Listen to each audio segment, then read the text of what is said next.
भगवता आधारपुरुषस्य नामः डॉक्टर कृष्णनारायण झा, सहायक प्रोफेसर, जूथालाल संस्कृत महाविद्यालय मझौलिया, पश्चिमी चंपारण।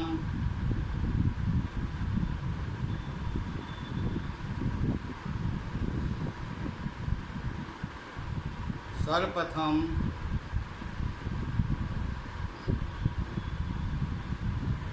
मंगलाचरण का क्या अर्थ है? मंगलाचरण हम क्यों गाते हैं? किसी पाठ के आरंभ में मंगलाचरण गायन करना अति लाभदायक होता है। मंगलाचरण 3 प्रकार के होता है। नमस्कारात्मक, दूसरा है आशीर्वादात्मक एवं तीसरा है वास्तु निर्देशात्मकम।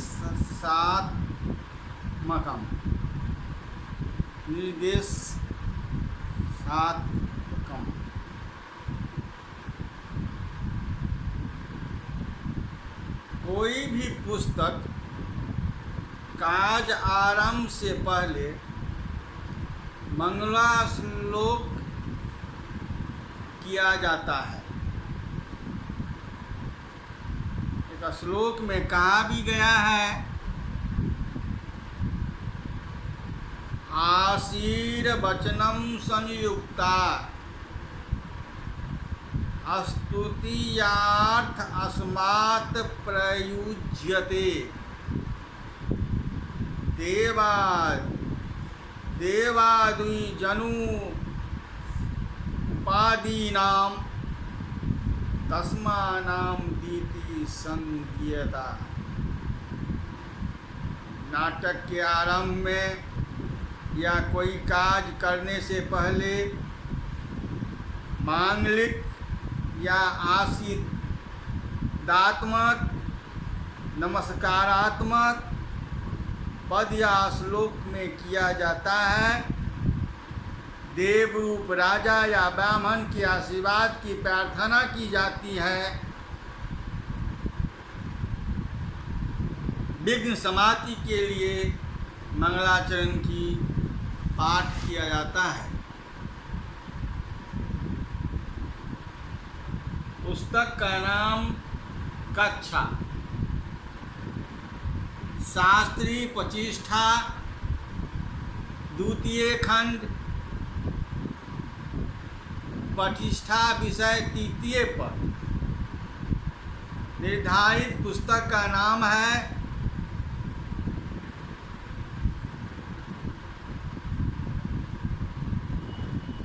महाकवि भास रचित प्रतिमा नाटक। आज का शीर्षक है यानी विषय है नाटक की उत्पत्ति और विकास। नाटक के स्वरूप एवं लक्ष्य के बारे में मैंने पूर्व व्याख्यान में दर्शाए थे। आज का पाठ नाटक की उत्पत्ति और विकास के बारे में जानकारी देने जा रहा हूँ। नाटक की उत्पत्ति कब हुई, कैसे हुई और इसके विकास कैसे हुआ, इस बारे में मैं आप लोगों को जानकारी देने जा रहा हूँ। भारतीय परंपरा के अनुसार जैसा नाट्य शास्त्र में बतलाया गया है कि नाटक की उत्पत्ति त्रेता युग में ब्रह्मा के द्वारा की गई है। सतयुग में सभी प्राणी अत्यंत दुखी थे।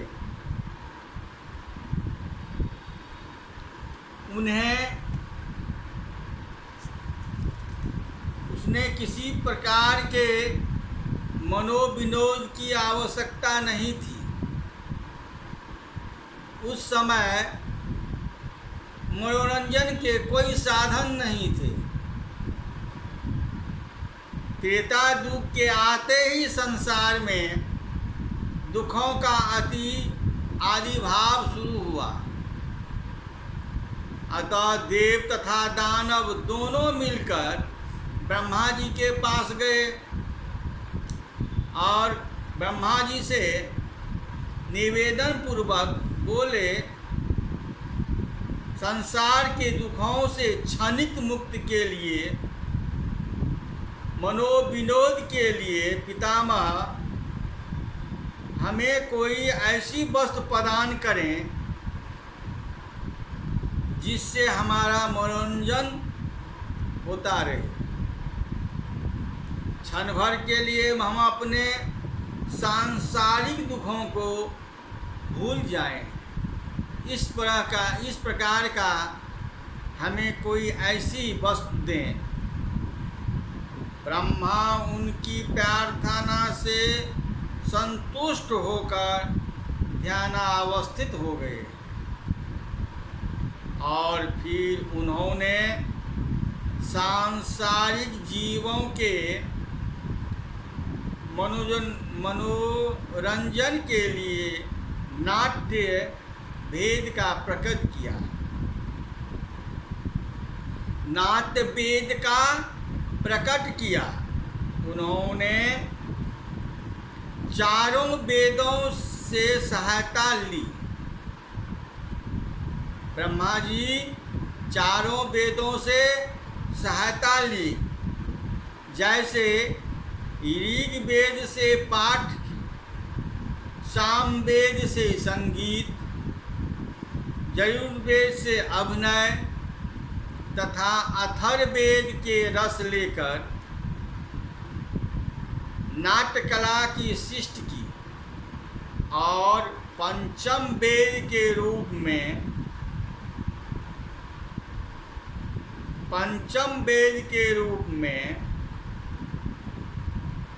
कहकर प्रसिद्ध कर दिया।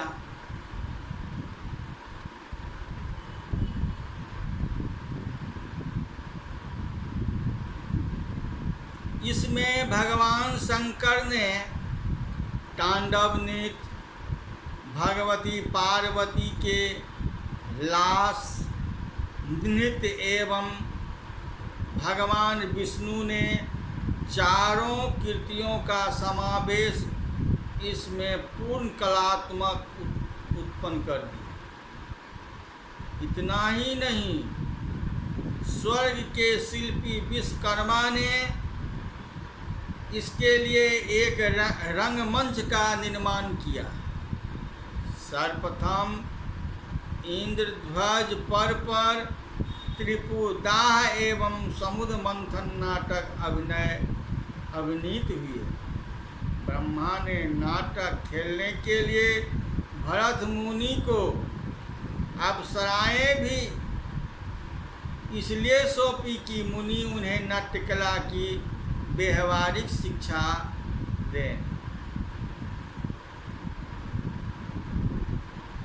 मृत्युलोक तक इस कला को पहुंचाने का भार मुनि को सौंपा गया।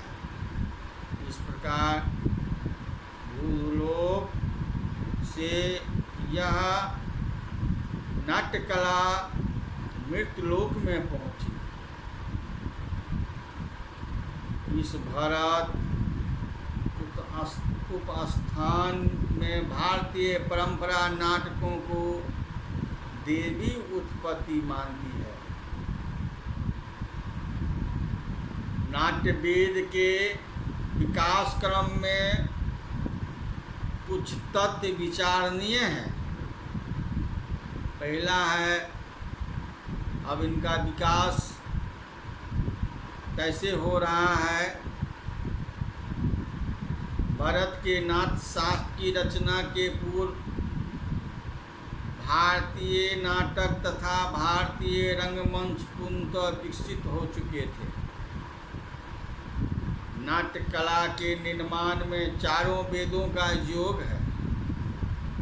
पहले नर नारी दोनों अभिनय करते थे। सभी नाटक धार्मिक पर्वों पर ही खेले जाते थे।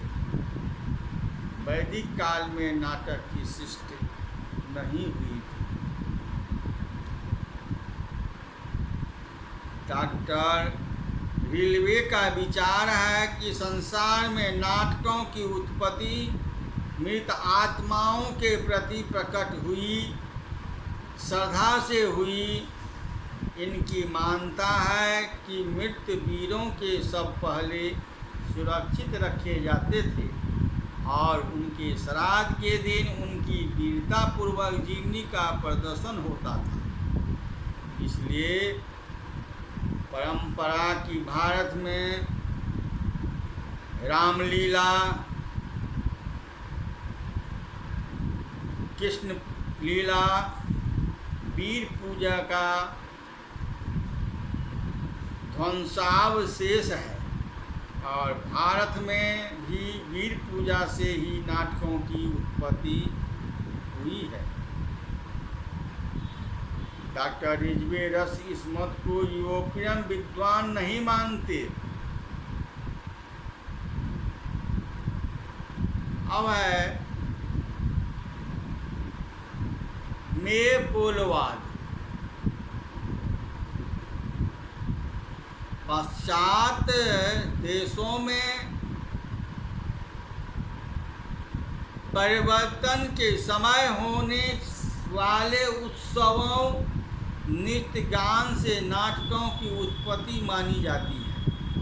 पाश्चात्य विद्वान इसे पोलोवाद कहते हैं। पाश्चात्य देशों में कई मई महीना तक अत्यंत आनंद प्रदर्शनीय होता है। इस माह से वहाँ खूब उत्सव होते हैं।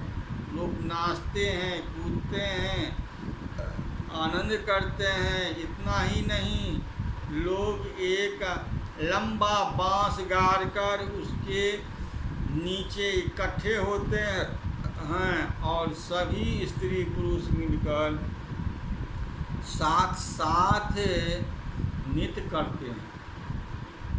नाटकों की उत्पत्ति बसंत में मनाए जाने वाले त्योहारों के आधार पर हुई होगी। यह तो स्पष्ट है कि सारे संसार में बसंत का आगमन सभी प्राणियों के लिए सुखद होता है।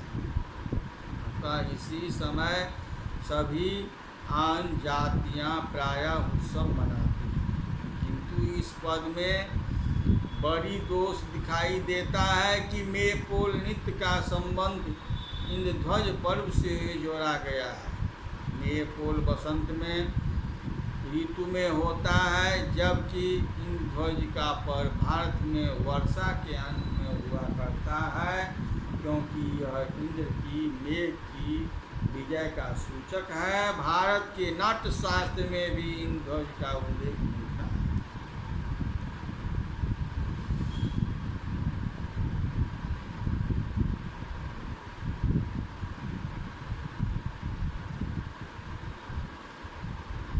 कृष्णो उपासनावाद। कृष्णो उपासनावाद इस सिद्धांत के अनुसार नाटकों की उत्पत्ति कृष्ण की उपासना से संबंधित बताया गया है। इसमें कोई संदेह नहीं है। कृष्णोपासना के कई अंग इस प्रसंग में बड़े महत्वशाली है। उदाहरण के लिए जैसे रथ यात्रा, नृत्य, वाद्य और गीत तथा लीलाएं सभी ऐसे उपकरण हैं जो संस्कृत नाटक के निर्माण के सहायक सिद्ध हुए हैं। इस मत के आधार पर विद्वानों की राय है कि संस्कृत नाटक का सर्वप्रथम विकास कृष्णोपासना के आधार पर उनके प्रमुख स्थान शून्यसेन प्रदेश में हुआ। यह भी सर्वमान्य नहीं है, क्योंकि राम, शिव आदि अन्य देवताओं की प्रसिद्ध उपासनाओं में भी भारतीय नाटक के विकास में अवश्य सहयोग दिया होगा। बाद में उसकी उपेक्षा की गई। अब है लोकप्रिय स्वर्गापवाद। भारतवर्ष में पहले लोकप्रिय स्वांग अधिक प्रचलित थे और उन स्वांग से ही नाटकों का प्रादुर्भाव हुआ। इन स्वांगों में रामायण तथा महाभारत के आख्यान मिलाकर ही नाटकों की कथा वस्तु तैयार की गई है।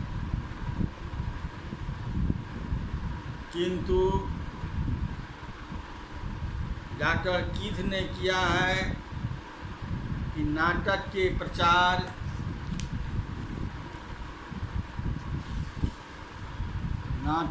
प्रचार से पूर्व स्वांग के प्रचलित होने का कोई पुष्ट प्रमाण नहीं मिलता। महाभारत के समकालीन तथा उसके उपरांत के स्वांग की प्राचीनता सिद्ध नहीं होती। डॉक्टर प्रोफेसर हिलब्रेंड ने युक्तियां दी कि उन्होंने नाटक में संस्कृत तथा प्राकृतिक प्रयोग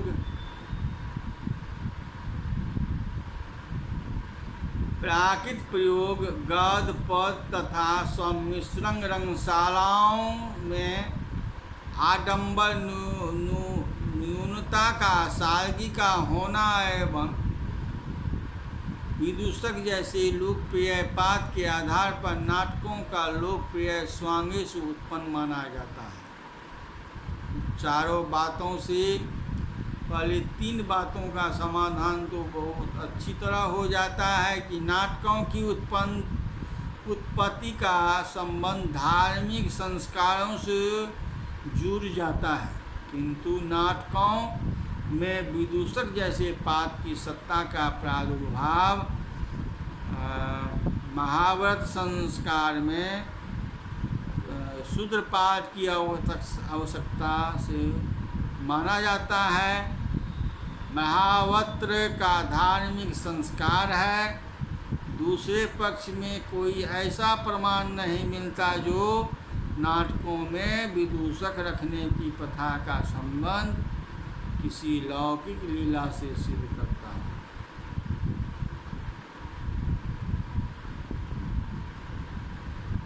जर्मनी के प्रसिद्ध विद्वान सिम्पेल साहब ने कठपुतली के नाच से नाटकों की उत्पत्ति मानी है। संपूर्ण विश्व में नाटकों का प्रसार भारत से ही आरंभ हुआ है। कठपुतली के नाच में सूत्रधार, स्थापक दो ऐसे शब्द आते हैं। नाचने वाला सूत्र डोरी धारण कर पुतलियों को नचाता है और नाच के बाद एक तरफ स्थापित कर देता है। इस आधार पर सूत्रधार और स्थापक दोनों शब्द आते हैं। नाटकों में दोनों शब्द ज्यों के त्यों लिए गए हैं, किंतु इस बाद में भी त्रुटि दिखलाई पड़ती है। कठपुतलियों के नाच का इतिहास सृष्टि में रखकर मानना पड़ता है कि नाटकों का आरंभ से इससे पहले ही हो चुका था। दूसरे रसभाव संचलित नाटक की उत्पत्ति का सामान्य नित्य से मानना नितांत निराधार तथा असंगत प्रतीत होता है। अब है छाया नाटकवाद। अब है छाया नाटकवाद। डॉक्टर पिसेल के एक दूसरे मत के अनुसार नाटकों का विकास छाया नाटक से हुआ है।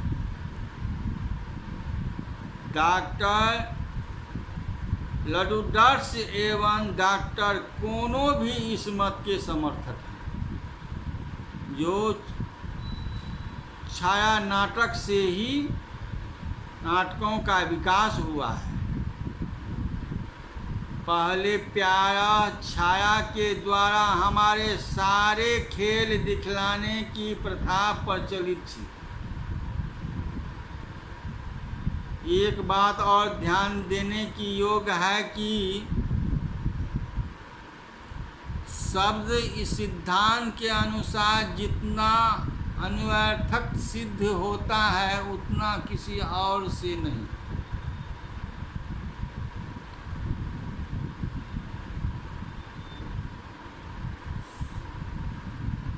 वादों की भांति इस बात के मानने वाले को भी नाटक की सत्ता छाया द्वारा दिखलाए जाने वाले खेलों के जन्म से पूर्व ही स्वीकार करनी पड़ती है।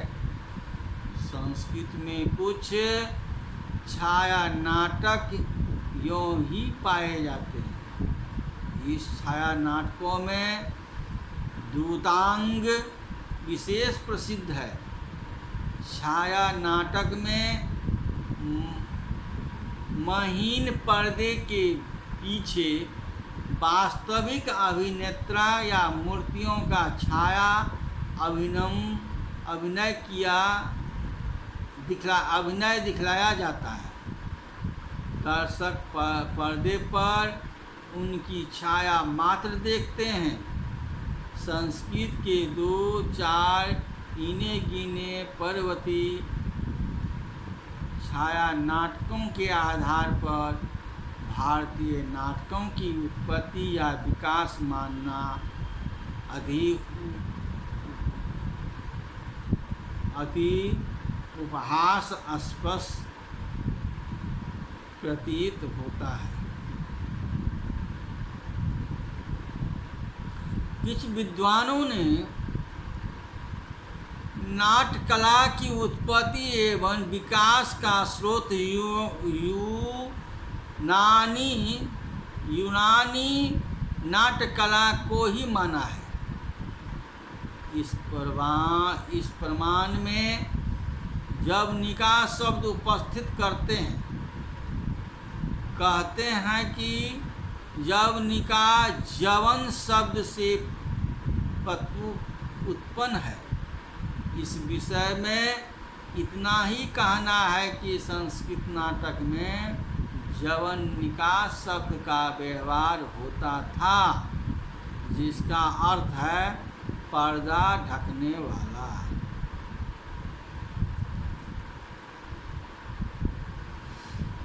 ऋग्वेद में 15 से कुछ अधिक ऐसे संवाद सूक्त मिलते हैं जिसमें धार्मिक भावनाओं के अतिरिक्त लोक व्यवहार से संबंध रखने वाले संवाद आए हैं।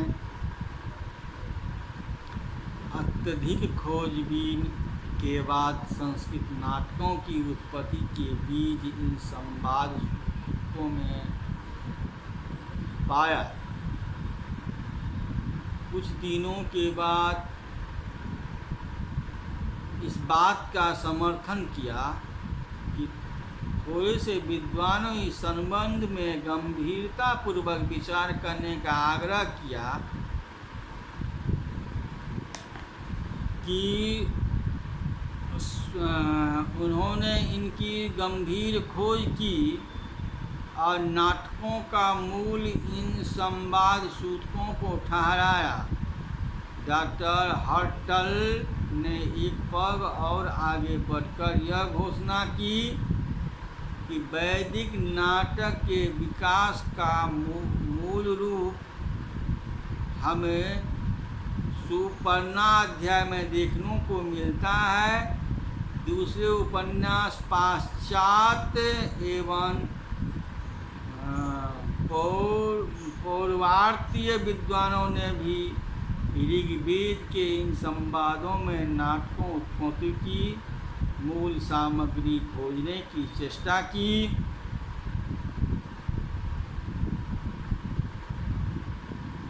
वैसे नाटक के 3 मुख्य उपकरण होते हैं। नाटक के 3 मुख्य उपकरण होते हैं। पहला है नृत्य, गीत, संवाद।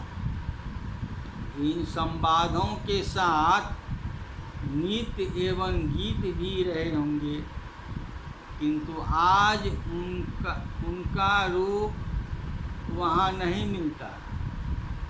ऐसे ऋग्वेद में विवाह सूक्त के अंतर्गत नव दंपति के सामने पुरंधनियों ने नृत्य करने का उल्लेख मिलता है। भारतीय परंपरा में भी इस सिद्धांत में आस्था रखती है।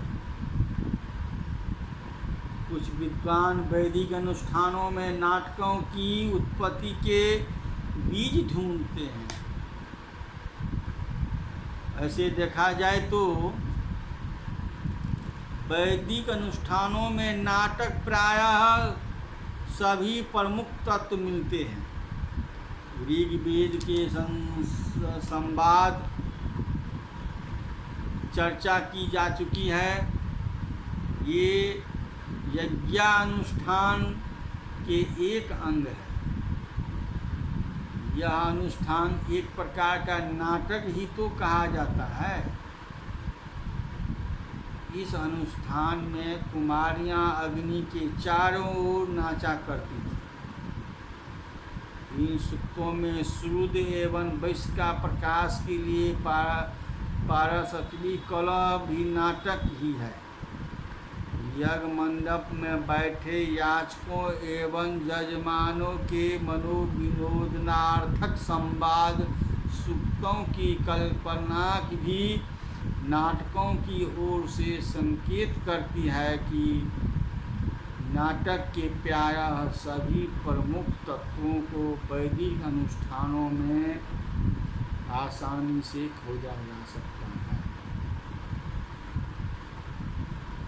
आज मैंने आप लोगों को संस्कृत की उत्पत्ति, नाटक की उत्पत्ति एवं विकास के बारे में जानकारी प्राप्त किए हैं। आशा करते हैं आप लोग इन व्याख्यान से अवश्य लाभ उठाएंगे। धन्यवाद। संपूर्णम।